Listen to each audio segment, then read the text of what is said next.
Em nome do Pai, do Filho e do Espírito Santo. Amém. A graça de nosso Senhor Jesus Cristo, o amor do Pai e a comunhão do Espírito Santo esteja sempre convosco. Bendito seja Deus que nos reuniu no amor de Cristo. Bom dia, mais uma vez nós estamos aqui juntos para a reflexão do Evangelho desta manhã. O Evangelho de hoje está lá em Marcos, capítulo 2, versículos 23 a 28. Nós estamos vivendo a segunda semana do tempo comum e Jesus começa já a apresentar os seus ensinamentos na sua caminhada de fé. O Senhor esteja sempre convosco, Ele está no meio de nós. Proclamação do Evangelho de Jesus Cristo segundo Marcos. Glória a vós, Senhor. Jesus estava passando por uns campos de trigo em dia de sábado. Seus discípulos começaram a arrancar espigas enquanto caminhava. Então os fariseus olharam a Jesus. Olha, por que eles fazem em dia de sábado o que não é permitido? Jesus lhes disse, por acaso nunca lestes o que Davi e seus companheiros fizeram quando passaram necessidade e tiveram fome? Como ele entrou na casa de Deus, no tempo em que Abiatar era sumo sacerdote, comeu os pães oferecidos a Deus e deu também aos seus companheiros? No entanto, só aos sacerdotes é permitido comer esses pães.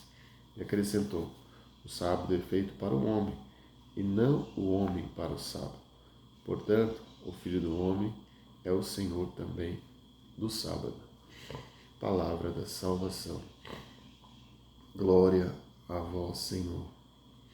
Mais uma vez, os fariseus, que eram os entendedores, que eram os conhecedores da lei, que eram aqueles que conheciam, querem colocar Jesus em prova diante do povo, questionando e usando para questionar Jesus por uma lei que existia na época, a lei do descanso, né?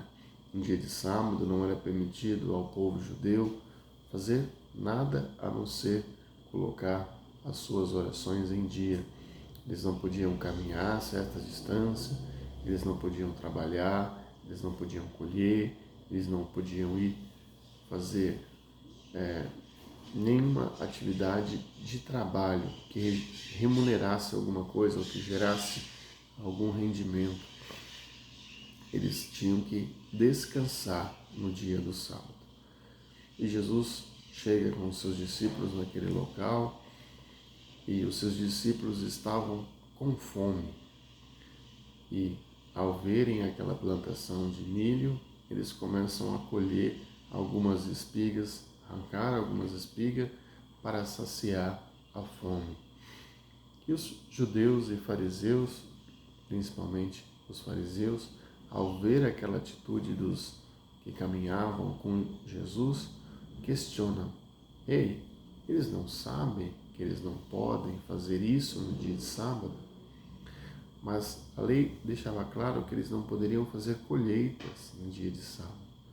E eles não estavam fazendo colheita, eles somente estavam pegando o alimento para o seu sustento.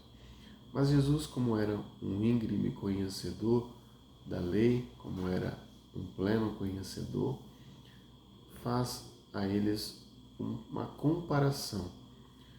Por acaso vocês não sabem que Davi entrou no templo, um local que somente era permitido a entrada pelo sacerdote?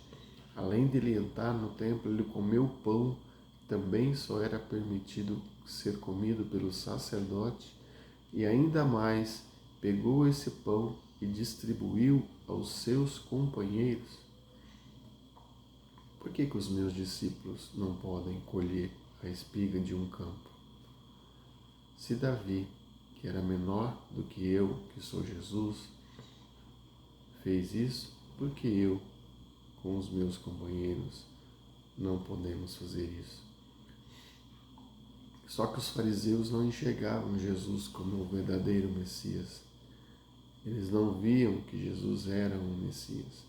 Eles estavam tão preocupados em fazer cumprir a lei, eles estavam tão preocupados em acharam uma brecha para incriminar Jesus e não enxergavam a presença do verdadeiro Messias, não enxergavam a presença de Jesus, o verdadeiro e o único Senhor.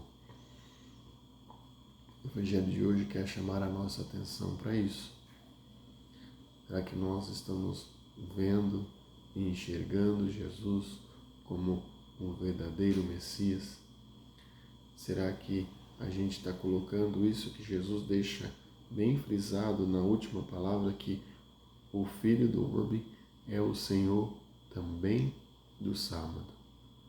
Ou seja, Jesus tem que ser o ponto mais importante da nossa vida. Ele tem que ser o alicerce da nossa casa, o alicerce do nosso trabalho, o alicerce da nossa vida.